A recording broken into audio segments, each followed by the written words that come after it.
In this video, you will learn about the key steps of membrane maintenance and how to perform the flushing of a membrane tank. At the heart of a GDM system are the GDM filters. This is the most sensitive part of this treatment plant. They need to be properly maintained to keep them intact and to ensure that the flow through them is kept high. After some days of operating the water treatment system, a biofilm develops on the membranes. This biofilm continues to grow over time and sometimes sloughs off. Due to biological activity, the biofilm remains porous and therefore the membrane only has to be maintained once a month. Otherwise, the layer on the membrane can reduce the flow of water through the membrane over time. For maintenance, the membrane tank should be flushed.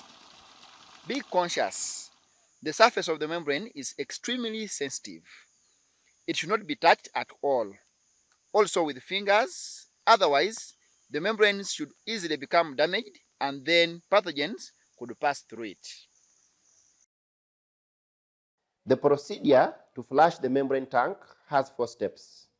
All steps have to be completed on the same day. Start early on a sunny day to have sufficient time and sunlight to refill the membrane tank after flushing and avoid drying out of the membranes. Step 1. Close the valve between the membrane tank and the clean water tank with a spanner. Step 2. Open the flushing valve to empty the membrane tank.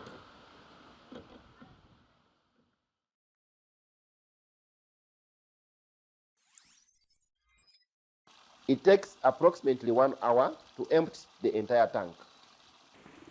Step 3. When the tank is empty, close the flushing valve and refill the membrane tank.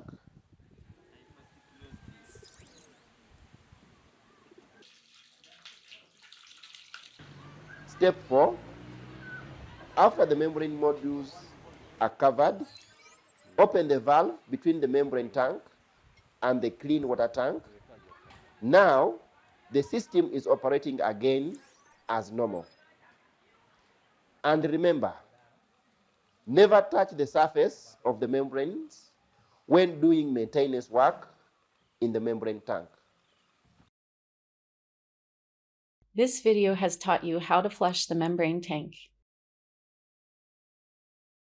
Regular flushing keeps the filtration rate of the membrane high and ensures that the system reliably treats the required amount of water.